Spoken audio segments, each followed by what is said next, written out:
नमस्कार. Share market Marathi या YouTube चॅनलवर आपल्या सर्वांचं हार्दिक स्वागत. आजच्या व्हिडिओमध्ये आपण Nifty, bank Nifty, fin Nifty व निफ्टी मिड कॅप सिलेक्ट या चारही इंडेक्समध्ये वीकली आणि डेली टाइम फ्रेममध्ये विश्लेषण करणार आहोत. या विश्लेषणामुळे आपल्याला ह्या चार इंडेक्स सोबतच ओव्हरऑल मार्केटमध्ये येणाऱ्या काळामध्ये कशा प्रकारे मूवमेंट होऊ शकते, कुठे सपोर्ट घेतला जाऊ शकतो, कुठे रेजिस्टन्स फेस केला जाऊ शकतो, चालू असलेला ट्रेंड असाच चालू राहिला तर कोणती टार्गेट्स आपल्याला बघायला मिळू शकतात, जर रिव्हर्सल येणार असेल तर कोणत्या लेवल पासून ते येऊ शकतं, यासारख्या अनेक विषयांची अतिशय विस्तृत अशी चर्चा आजच्या व्हिडिओमध्ये आपण करणार आहोत. त्यामुळे आजचा व्हिडिओ अतिशय महत्त्वाचा आहे आणि आपण सर्वांनी तो शेवटपर्यंत अजिबात स्किप न करता पूर्ण बघावा. मात्र या विश्लेषणाला सुरुवात करण्यापूर्वी आपल्या सर्वांना एक नम्र सूचना आहे, ती म्हणजे या व्हिडिओच्या डिस्क्रिप्शनमध्ये आपण शेअर मार्केट मराठीच्या व्हॉट्सअप, टेलिग्राम आणि फेसबुक ग्रुपच्या लिंक दिलेल्या आहेत. तुम्ही ते ग्रुप जॉईन करू शकता. त्याचसोबत आपण तिथे शेअर मार्केट मराठीच्या वेबसाईटची लिंक सुद्धा उपलब्ध करून दिलेली आहे. आपण आपल्या वेबसाईटला अवश्य भेट द्या. या महत्त्वाच्या सूचनेनंतर आता आपण आपल्या मूळ विषयाकडे परत येऊया आणि आज शुक्रवारी इंडेक्समध्ये कशा प्रकारे मूवमेंट झाली व येणाऱ्या काळात कशा प्रकारे होऊ शकते याचं विश्लेषण करण्यासाठी डायरेक्टली जाऊया चार्टवर. आणि इथे मी बँक निफ्टीचा 15 मिनिटाचा चार्ट ओपन केलेला आहे.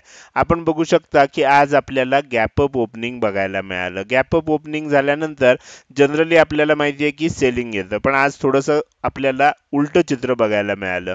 पहिल्या 15 मिनिटांमध्ये आपल्याला एक खूप मोठी तेजी झालेली बघायला मिळाली आणि आपण पहिली जी दोन वरच्या बाजूची टार्गेट्स होती ही दोन्ही टार्गेट्स अचीव केली आणि त्याच्या जवळजवळ तिसरं टार्गेट आपण अचीव केलं होतं आणि काय झालं, तिथेच आपल्याला दुसऱ्या कॅन्डलमध्ये एक इनसाइड कॅन्डल बनली. आता मी तुम्हाला नेहमी सांगतो, मार्केटमध्ये ज्या वेळेला रिव्हर्सल होणार असतं त्यावेळेला किंवा मार्केट अतिशय चांगल्या पद्धतीने आपल्याला एखादा ट्रेड देणार असतो त्यावेळेला त्याच्या आधी आपल्याला एक सिग्नल मिळतो. आपल्याला करायचं काय असतं की फक्त आपल्याला सावध राहायचं असतं, अलर्ट राहायचं असतं आणि त्या सिग्नल मिळाल्या मिळाल्या त्याचा अर्थ ओळखायचा असतो. आता इथे तुम्ही जर बघितलं तर तुम्हाला लक्षात येईल, पहिली ग्रीन कॅन्डल बनली, दुसरी इनसाइड बार बनली आणि इनसाइड बार हा अतिशय पॉवरफुल सिग्नल आहे. इनसाइड बार काय असतो आपण बघू शकता, पहिल्या कॅन्डलचा हाय आणि पहिल्या कॅन्डलचा लो नेक्स्ट कॅन्डलनं मोडला नाही. म्हणजे ज्या वेळेला असं होतं की एखादी कॅन्डल त्याच्या अलीकडच्या कॅन्डलचा हाय सुद्धा मोडत नाही आणि लो सुद्धा मोडत नाही, त्यावेळेला जी कॅन्डल बनते त्या कॅन्डलला इनसाइड बार म्हणतात. आता ही काय होती, बेअरिश इनसाइड बार होती. म्हणजे आपल्याला दिसत होतं की ही लाल रंगाची कॅन्डल आहे. मग अशा वेळेला आपल्याला कोणत्या दिशेनं ट्रेड शोधायचा असतो, आपल्याला ट्रेड मंदीचा शोधायचा असतो. तर इथे आपण चेक करू शकता की ज्या वेळेला हा लो ब्रेक झाला, आपल्याला काय करायचं आहे, ह्याच्यावर थोडंसं आपण इथे स्टॉप लॉस ठेवू शकतो आणि त्याच्या खाली जात असताना आपण तिथून ट्रेड घेऊ शकतो, पुट बाय करू शकतो. आता अनेक जण विचारतात सर इथे ट्रेड कसा घ्यायचा.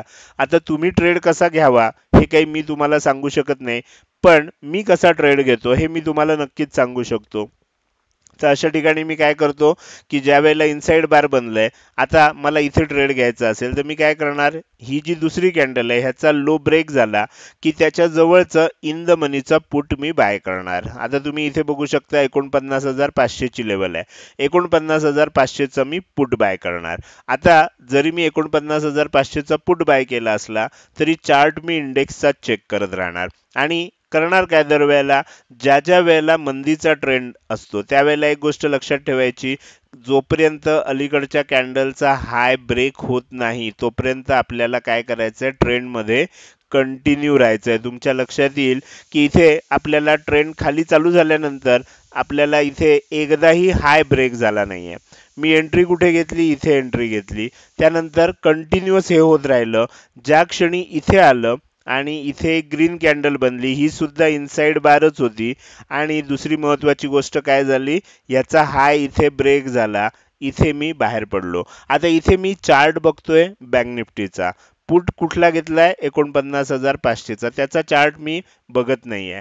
ज्या क्षणी इथून मला लक्षात आलं की हाय ब्रेक होतोय त्या क्षणी मी काय केलं, तिकडे मार्केट ऑर्डर देऊन मी बाहेर पडलो. आता ह्याच्यामध्ये मी काही पॉईंट लावत नाही, 50 मिळाले, 70 मिळाले, 100 पॉईंटचं टार्गेट असं काही नाही. ज्या क्षणी आपल्याला अलीकडच्या कॅन्डलचा हाय नेक्स्ट कॅन्डल ब्रेक करेल त्या ठिकाणी आपल्याला बाहेर पडायचं आहे. तुम्ही बघू शकता 1:3 च्या आसपास आपल्याला टार्गेट ह्याच्यामध्ये मिळालं. तर अशा पद्धतीने आपल्याला काय करायचं असतं, आधी ओळखायचं असतं. सकाळच्या सत्रात आपल्याला एक ट्रेड हमखास मिळणार असतो. तो ओळखायचा कसा असतो, तर मार्केट त्याच्यासाठी आपल्याला इंडिकेशन देत असतं. आता रोजच तुम्हाला इनसाइड बार कॅन्डल देईल का, रोजच 1:3 टार्गेटचा ट्रेड देईल का, नाही. रोज आपल्याला वेगवेगळ्या पद्धतीनं ट्रेड मिळणार, रोज वेगवेगळ्या पॅटर्न नुसार मिळू शकतो. आपल्याला रोजच्या रोज सराव करून त्याच्यावर आपल्याला काय करायचं आहे, मास्टरी मिळवायची असते.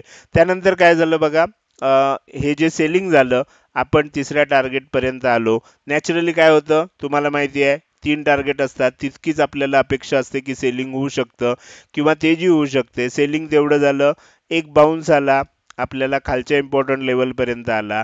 पुन्हा सेलिंग कंटिन्यू झालं, खूप खाली जायचा प्रयत्न झाला, पण पुन्हा रिकव्हरी आली आणि साधारणपणे आपण क्लोजिंग जर बघितलं, कॅन्डलनुसार बघितलं तर इथे क्लोजिंग जर बघितलं तर ह्या लेवल जवळ म्हणजे 48,925 च्या जवळ 923 च्या आसपास आपल्याला आज बँक निफ्टीचं क्लोजिंग आलेलं आहे. याचा अर्थ तुमच्या लक्षात येईल की आपण जे 3 टार्गेट दिलेली आहेत त्याच्या आतमध्येच आपल्याला क्लोजिंग आलेलं आहे. जरी थोड्या वेळासाठी खाली गेलं असलं तरी मार्केटनं रिकव्हरी करत पुन्हा त्या एरियामध्येच क्लोजिंग दिलंय. हे झालं आज कशा पद्धतीनं मूवमेंट झाली. आता आपण बघणार आहोत येणाऱ्या काळामध्ये कशा प्रकारे मूवमेंट होऊ शकते. तर त्याच्यासाठी मी काय करतोय, या सर्व लेवल काढून टाकतोय आणि बँक निफ्टीचा जो चार्ट आहे हा आपण सगळ्यात पहिल्यांदा वीकली टाइम फ्रेम मध्ये चेक करूया. आता ज्या वेळेला मी इथे तुम्हाला वीकली टाइम फ्रेम मध्ये चेक करतोय त्यावेळेला तुम्हाला एक गोष्ट लक्षात येईल आणि हे मी वारंवार सांगतोय की हा जो हाय आहे आपल्याला त्याच्यावर आजपर्यंत एकदाही क्लोजिंग आलं नव्हतं. आपल्याला ह्या आठवड्यात तुम्ही बघू शकता एकदा हा हाय बनलाय तर आणि त्यानंतर सेलिंग आलं होतं. इथून पुढे गेल्यावर आपल्याला ही रेजिस्टन्स लेवल म्हणून काम करत होती. मागच्या आठवड्यात सुद्धा आपण बघितलं होतं. यावेळेला काय झालं, गॅप अप ओपन झालं, आपण वर गेलो, खूप मोठी लेवल जवळजवळ 50,000 ची लेवल आपण टच केली बँक निफ्टीमध्ये. मात्र त्यानंतर आपण खाली आलोय आणि 48,949,000 च्या जवळ आपण क्लोजिंग दिलेलं आहे. आता ह्या लेवलच्या वर तर आपल्याला काय झालं, क्लोजिंग आलेलं आहे. आता काय होणं अपेक्षित आहे, पण हे मोठं हाय वर असल्यामुळे आपल्याला आता इथे एक इनसाइड कॅन्डल जर बनली तर ते जास्त चांगलं होईल. आणि त्यानंतर जर समजा इथून पुन्हा वर जात असेल तर मात्र त्याच्या पुढच्या आठवड्यात आपल्याला काय होऊ शकतं, एक चांगला ट्रेंड बघायला मिळू शकतो. किंवा ह्या आठवड्यात जर ह्याच्या वर क्लोजिंग आलं, 50,000 च्या वर क्लोजिंग आलं तर मग येणाऱ्या काळात आणखीन तेजी आपल्याला होण्याची शक्यता दिसते. मात्र असं झालं नाही तर काय होऊ शकतं, पुढच्या आठवड्यात समजा ह्याच्या खाली येऊन क्लोजिंग झालं, अशा पद्धतीनं एक रेड कॅन्डल बनली तर मग आपल्याला थोडंसं सावध व्हायला पाहिजे. कारण काय आहे, पूर्वी ह्या लेवलच्या आसपास आल्यावर सेलिंग येत होतं, ह्या लेवलच्या आसपास आल्यावर सेलिंग येत होतं. आता सुद्धा क्रॉस केल्यासारखं झालं आणि पुन्हा जर खाली येत असेल तर पुन्हा एकदा सेलिंग येऊ शकतं. तर त्याच्यामुळे आता ही जी लेवल आहे ही लेवल कोणती आहे, 48,635 च्या आसपासची लेवल आहे. ह्या लेवलला आपल्याला फार लक्ष द्यायची आवश्यकता आहे. ह्या लेवलच्या वर क्लोजिंग होते का खाली क्लोजिंग होते ह्या आठवड्यात, ह्याच्यावर बराचसा आपल्याला पुढचं सगळं अवलंबून आहे. तर हे झालं बँक निफ्टीचा वीकली चार्ट आपल्याला काय सांगायचा प्रयत्न करतोय. तर आता आपण थोडंसं पुढे जाणार आहोत, हे सगळं लेवल वगैरे काढून टाकूया आणि आता पुढे जात असताना आपल्याला डेली टाइम फ्रेम मध्ये यायचं आहे. तर त्याच्यासाठी मी डेली टाइम फ्रेम ओपन करतोय. आता ह्या डेली टाइम फ्रेम मध्ये आपल्याला काय दिसतंय बघा, मार्केट व्होलाटाईल होत होत वर चाललंय बघा. म्हणजे इथून वर आलं, परत खाली आलं, परत वर गेलं, परत खाली आलं, परत वर गेलं, परत खाली आलं. अशा पद्धतीनं व्होलाटाईल होत होत, पण एक गोष्ट कायम लक्षात ठेवू शकता तुम्ही, तर लो बघा आपल्याला थोडा थोडा वर होताना दिसतोय, थोडा थोडा आपल्याला वर लो होताना दिसतोय. तर आता इथे काय होऊ शकतं, इथे सुद्धा थोडंसं सेलिंग येऊ शकतं. किती सेलिंग येऊ शकतं, डेली टाइम फ्रेमवर आपल्याला जर अंदाज काढायचा असेल, आता सलग 3 दिवस आपल्याला रेड कॅन्डल दिसते, तर आपण इथे काय करू शकतो, फिब रिट्रेसमेंट लेवल लावून चेक करू शकतो.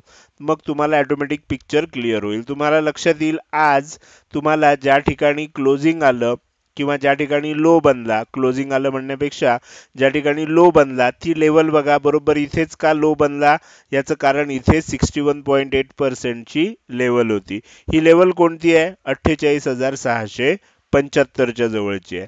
तर त्याच्यामुळे आता इथे आपल्याला दोन लेवल मिळालेले आहेत, एक 78.6% ची लेवल आणि 61.8% ची लेवल.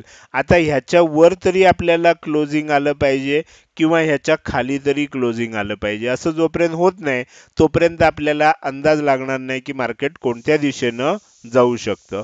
तर बँक निफ्टी कोणत्या दिशेनं जाऊ शकतं हे जर समजायचं असेल तर तुम्हाला वरच्या बाजूला 49,250 आणि खालच्या बाजूला 48,675 ह्या दोन लेवल अतिशय महत्वाच्या आहेत. तर हे लक्षात ठेवलं पाहिजे. ज्या दिशेनं ब्रेकआउट येईल त्या दिशेनं एक मोठी मुवमेंट आपल्याला होऊ शकते. खालच्या बाजूला येत असेल तर ही सगळ्यात शेवटची आपल्याला सपोर्टची लेवल असणार. ही 50% लेवल आहे. ही अतिशय महत्वाची आहे. कुठे आहे ती?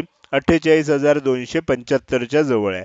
तर ह्या लेवल पर्यंत जर खाली येऊ शकतं, कारण इथून एवढी मोठी तेजी झाली होती, खाली येणार असेल तर 50% लेवल पर्यंत तर नक्कीच येऊ शकतं. ह्याला आपण काय म्हणतो? याला आपण प्रॉफिट बुकिंग म्हणतो, रिट्रेसमेंट म्हणतो आणि इथून पुन्हा वर जाण्याची शक्यता असते. तर त्याच्यासाठी अर्थात आपल्याला येणारा काही काळ वाट बघणं आवश्यक आहे. तर माझ्यामध्ये तुम्हाला आता सर्व लेवल्स, रिव्हर्सल येणार असेल तर कोणत्या ठिकाणून येऊ शकतं, जर आपल्याला बाउन्स होणार असेल तर कोणत्या लेवलपासून होऊ शकतो, कधी कळेल आपल्याला मार्केटमध्ये तेजी होणार की मंदी होणार, हे सर्व प्रश्नाची उत्तरं मी इथेच एकाच चार्टवर सांगण्याचा प्रयत्न केला. हे झालं बँक निफ्टीचं अतिशय विस्तृत असं विश्लेषण. आता आपण निफ्टीच्या चार्टकडे जाऊया आणि निफ्टीचा चार्ट मी पहिल्यांदा काय करतो, थोडंसं ॲडजस्ट करून 15 मिनिटाच्या टाइम फ्रेम मध्ये ओपन करतो. आता ज्या वेळेला तुम्ही इथे बघाल तर मी नेहमी तुम्हाला सांगतो की मार्केट सकाळच्या वेळेला आपल्याला काय करतं, एक संधी देतं, एक पॅटर्न असतो, काहीतरी आपल्याला खूण असते, आपल्याला अलर्ट असतो की ज्याच्या साहाय्यानं आपण ओळखू शकतो की मार्केटमध्ये काय होणार आहे. इथे तुमच्या लक्षात आलंच असेल, ह्या दोन कॅन्डल बघितल्यानंतर ह्या दोन कॅन्डल आपल्याला काय सांगतायत, हा पॅटर्न कोणता आहे? मी अनेक वेळा या पॅटर्न विषयी सांगितलेलं आहे. हा ट्विझर टॉप पॅटर्न आहे. ट्विझर टॉप पॅटर्न बनला की ओळखायचं मंदी होऊ शकते आणि इथे लक्षात ठेवायचं की जर आपल्याला हा लो खालच्या दिशेनं ब्रेक होणार असेल तर सेलिंग कंटिन्यू होऊ शकतं. खूप मोठं सेलिंग आपल्याला बघायला मिळालं. सेम मेथड वापरायची आहे आपल्याला. स्टॉप लॉस मी काय करणार, जर ह्याच्या वर गेला, आता इथे मी काय करू शकतो तर तुमच्या लक्षात येईल 22,750 च्या आसपासची लेवल आहे. 22,750 किंवा 22,800 चं मी पुट विकत घेणार आणि जर समजा पुन्हा ह्या लेवलच्या वर गेलं असतं तर माझा स्टॉप लॉस हिट झाला. मी स्टॉप लॉस हा निफ्टी किंवा बँक निफ्टीच्या चार्टनुसार ठेवतो. ऑप्शनच्या चार्टनुसार मी स्टॉप लॉस ठेवत नाही. याचं कारण असं आहे की आता इथे सेलिंगच्या बाबतीत काय होतं, साधी सोपी सरळ गोष्ट करायची आहे. जोपर्यंत मागच्या कॅन्डलचा हाय ब्रेक होत नाही तोपर्यंत आपल्याला सेलिंग कंटिन्यू करायचंय. तुम्ही बघू शकता केवढं मोठं आपल्याला सेलिंग झालं आणि ज्या क्षणी हाय ब्रेक झाला त्या क्षणी आपण बाहेर पडलो. कुठे झाला? इथे झाला. आपण ह्या ठिकाणी बाहेर पडलो. इथपासून इथपर्यंत बघितलं तर 1:3 च्या आसपास किंवा 1:2 इथे नाही, इथे 1:5 च्या आसपास आपल्याला काय झालं होतं, टार्गेट मिळालं होतं. बँक निफ्टीमध्ये 1:3 च्या आसपास मिळालं, इथे 1:5 च्या आसपास आपल्याला टार्गेट मिळालं. तर ह्या पद्धतीनं आपण काय करू शकतो, ट्रेड घेऊ शकतो. मी स्वतः कसा घेतो ते सांगितलं, तुम्ही कसा घ्यायचा हे तुम्ही ठरवायचं आहे. तर इथे मी तुम्हाला आणखीन एक महत्वाची गोष्ट सांगतो की बऱ्याच वेळेला काय होतं, अशी रिट्रेसमेंट येते आणि त्याच्यानंतर सुद्धा आपण सेकंड टाइमला ट्राय करू शकतो की ही रिट्रेसमेंट झाली आणि जो लो ब्रेक होईल इथे सुद्धा मी पुन्हा एंट्री घेऊ शकतो. पण ह्याच्यामध्ये काय होतं, पहिल्या ट्रेडमध्ये खूप चांगलं प्रॉफिट झालेलं असेल तर मग नंतरच्या वेळेला आपल्याला जास्त रिस्क घेऊन उगीच जास्त ट्रेड करायला जायचं नाही. कारण तुमच्यापैकी अनेकांचा 90% लोकांचा अनुभव असा असेल की आपण सकाळच्या वेळेला खूप चांगलं प्रॉफिट करतो आणि दिवसाची शेवट रेडमध्ये करतो, लॉसमध्ये करतो. याचं कारण ओव्हर ट्रेड करतो आपण. तर ओव्हर ट्रेड करायचं नाही हे आपल्याला लक्षात घ्यायचं. पहिलं प्रॉफिट जर खूप चांगलं चांगलं झालं तर त्या दिवशी मग काहीही ट्रेड करायचं नाही. हे साधं सिंपल लॉजिक जर तुम्ही लक्षात ठेवलं तर तुम्हाला काय होऊ शकेल, याच्यामध्ये मार्केटमध्ये त्याचा फायदा होऊ शकेल. तर इथे सुद्धा तुमच्या लक्षात येईल की 3 टार्गेट आपली जी होती त्याच्या बरोबर तिथेच रिट्रेसमेंट आलं. पहिलं रिट्रेसमेंट कुठे आलं तर इथे आलं आणि त्यानंतर खाली गेलं, परत ह्या लेवलच्या आसपास आलं आणि 475 च्या आसपास, म्हणजे आपण जर बघितलं तर आपलं तिसरं टार्गेट जे आहे इथेच क्लोजिंग आलेलं आहे. कॅन्डलवर खाली दिसतंय, पण तुम्ही जर ॲडजस्टेड क्लोजिंग बघितलं तर 22,475, म्हणजे आपल्या 3 टार्गेटच्या आतमध्येच क्लोजिंग आलेलं आहे मार्केटमध्ये, एवढं सेलिंग होऊन सुद्धा. तर आपल्या लेवल कशा पद्धतीनं काम करतात हे तुम्हाला आता चांगलंच लक्षात आलं असेल. तर हे झालं निफ्टीमध्ये काय झालं. आता आपण निफ्टीचा चार्ट जो आहे हा वीकली टाइम फ्रेम मध्ये चेक करूया. इथे मी तुम्हाला दाखवतोय, इथे काय लक्षात येते बघा, वीकली टाइम फ्रेम मध्ये जेव्हा तुम्ही बघताय त्यावेळेला तुम्हाला इथे कळतंय की आपल्याला ह्या वेळेला डोजी कॅन्डलस्टिक पॅटर्न तयार झाला, बरोबर. आता ही ड्रॅगन फ्लाय डोजी पण म्हणू शकतो आपण, किंवा ह्याला नुसते डोजी म्हणू शकतो. आता ज्यावेळेला डोजी म्हणजे काय, तर आपल्याला ओपन झालं, वरच्या दिशेने एक मोठी मुवमेंट झाली, खालच्या दिशेने एक मोठी मुवमेंट झाली आणि जिथे ओपन झालं त्याच या आठवड्याला तिथेच क्लोजिंग आलं, म्हणजे फार मोठी बॉडी बनलीच नाही, तर त्याला डोजी असं म्हणतात. आता डोजीचा अर्थ काय असतो, डोजीचा अर्थ असतो पॉज. पॉज झाल्यानंतर काय होऊ शकतं, एक तर ट्रेंड कंटिन्यू होऊ शकतो किंवा रिव्हर्सल होऊ शकतो. कसं ओळखणार, तर त्यासाठी मी तुम्हाला एक महत्वाची गोष्ट सांगितली होती, आठवत असेल तर बघा, ह्या लेवलच्या वर आपल्याला काय झालं नाहीये आतापर्यंत, कुठलंही वीकली कॅन्डल क्लोजिंग आलेलं नाहीये. ही लेवल कोणती आहे, 22,525 ची. आता जर तुम्ही बघितलं तर इथे बघा त्याच्या खाली आलं, इथे वर गेलं होतं, खाली येऊन क्लोज दिलं, तर तुमच्या लक्षात येईल 22,525 च्या वर क्लोजिंग येत नाही. पुढच्या आठवड्यात जर समजा 22,525 च्या वर क्लोजिंग आलं, मग आपल्याला काय लक्षात येईल, मग तेजी कंटिन्यू होती असं आपल्याला लक्षात येऊ शकेल. तर त्याच्यासाठी आपल्याला त्याची वाट बघायला लागणार. समजा तसं झालं नाही आणि हा लो ब्रेक झाला, तर मग ओळखायचं काय की आपल्याला मंदी होऊ शकते. ओके, तर ह्या पद्धतीनं आपल्याला काय करायचं आहे, निफ्टीच्या चार्टवरनं हे सर्व गोष्टी ओळखायच्या आहेत. तर हे झालं वीकली टाइम फ्रेम मध्ये आपल्याला निफ्टीचा चार्ट कसा दिसतोय. आता आपण काय बघणार आहोत, डेली टाइम फ्रेम मध्ये. डेली टाइम फ्रेम मध्ये जर आपण बघितलं तर आपल्याला काय दिसतंय, आपल्याला अगदी सहज एक चित्र दिसतंय, ते म्हणजे ह्या दोन कॅन्डल, शेवटच्या 2 दिवसाच्या कॅन्डल जर बघितल्या, आजची आणि कालची, तर तुम्हाला लक्षात येते ही जी ग्रीन कॅन्डल बनलेली होती, ह्या ग्रीन कॅन्डलला ह्या रेड कॅन्डलनं एनगल्फ केलेलं आहे. एनगल्फिंग या शब्दाचा अर्थ काय असतो, तर हाय पण ब्रेक केलाय आणि लो पण ब्रेक केलेला आहे. ज्यावेळेला पुढची कॅन्डल मागच्या कॅन्डलचा हाय पण ब्रेक करते आणि लो पण ब्रेक करते, त्याला एनगल्फिंग कॅन्डल असं म्हणतात. आणि त्या कॅन्डलचा जो कलर असतो त्यानुसार त्या एनगल्फिंगला एक नाव आहे. आता इथे लाल आहे, बेअरिश एनगल्फिंग म्हणतात. ही जर ग्रीन असती तर त्याला बुलिश एनगल्फिंग पॅटर्न असं म्हटलं असतं. तर आता ह्याचा अर्थ काय झाला, ही आपल्याला बिअरिश पॅटर्न दाखवते. तर त्यामुळे काय होऊ शकतं, येणाऱ्या काळामध्ये जर हा लो ब्रेक झाला तर आणखीन सेलिंग कंटिन्यू होऊ शकतं. पण आता मग हे समजण्यासाठी आपल्याला लेवल कोणते आहेत हे कसं काय ओळखायचं, तर त्यासाठी मी तुम्हाला इथे एक महत्वाची गोष्ट दाखवतोय. आपल्याला नेहमीप्रमाणे आपला जो हे आहे टूल आहे फिब रिट्रेसमेंट, ते लावलं की आपल्याला सर्व लेवल कळतात. आता तुमच्या लक्षात आलं असेल ह्या लेवलचा सपोर्ट का घेतला गेला. ह्या लेवलचा सपोर्ट घेतला गेला कारण इथे 61.8% ची लेवल आहे. ती कोणती आहे, तर 22,400 च्या आसपासची ती लेवल आहे. खाली आल्यानंतर आपल्याला 22,286 च्या आसपास 50% ची लेवल आहे आणि ही फार महत्वाची लेवल आहे. जर ही लेवल खालच्या बाजूनं ब्रेक झाली तर काय होऊ शकतं, सेलिंग कंटिन्यू होऊ शकतं. ही गोष्ट लक्षात ठेवा. अदरवाईज काय होऊ शकतं, इथपर्यंत खाली येऊन पुन्हा इथनं वर जात असताना आपल्याला सॉरी, इथून वर जात असताना आपल्याला आणखीन एकदा तेजी बघायला मिळू शकते. तर ही गोष्ट आपल्याला लक्षात ठेवायची. त्यामुळे आता आपल्याला थोडंसं सावध राहायचं आहे, कारण आता आपण मेक और ब्रेक लेवल पाशी येतोय. पुढच्या आठवड्यात काय होतंय हे बघणं आपल्याला इंटरेस्टिंग असणार आहे. जर समजा 50% लेवल ब्रेक होती असं लक्षात आलं तर सेलिंग होऊ शकतं. 50% लेवलला टच करून एक बाउन्स आला तर कदाचित आपल्याला पुन्हा रिकव्हरी येण्याची शक्यता दिसते. तर हे झालं बँक निफ्टी नंतर निफ्टीचं अतिशय विस्तृत असं विश्लेषण. आजच्या व्हिडिओमध्ये मी फक्त ह्या दोनच इंडेक्सचं विस्तृत विश्लेषण करणार आहे. याचं कारण माझी तब्येत थोडीशी बरी नाहीये आणि तुमच्या या व्हिडिओच्या दरम्यान लक्षात आलंच असेल माझा आवाज थोडासा बदललेला आहे आणि घशाला मला थोडासा त्रास होतोय. त्यामुळे आपण काय करणार आहे, आजच्या या व्हिडिओमध्ये फक्त दोनच इंडेक्सचं अतिशय विस्तृत असं विश्लेषण करणार होतो आणि जे आपण केलेलं आहे.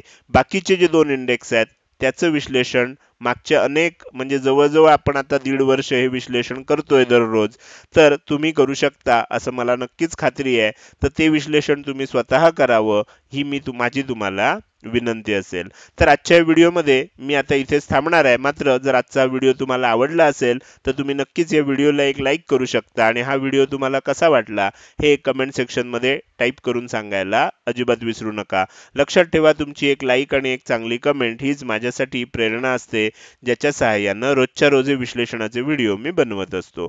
त्यामुळे लाईक आणि चांगल्या चांगल्या कमेंट अवश्य करा. त्याचसोबत हा व्हिडिओ तुम्ही अजूनपर्यंत बघताय आणि अजूनही जर तुम्ही शेअर मार्केट मराठी आपल्या यूट्यूब चॅनलला सबस्क्राईब केलं नसेल तर कृपया सबस्क्राईब करा आणि शेजारी असणाऱ्या बेल आयकॉनला क्लिक करून ऑल असं नोटिफिकेशन निवडा. म्हणजे इथून पुढे रोजच्या रोज येणारे हे विश्लेषणाचे व्हिडिओ मी अपलोड केल्या केल्या तुम्हाला विनाविलंब बघता येतील. आजच्या व्हिडिओमध्ये मी इथेच आपली रजा घेतोय. धन्यवाद.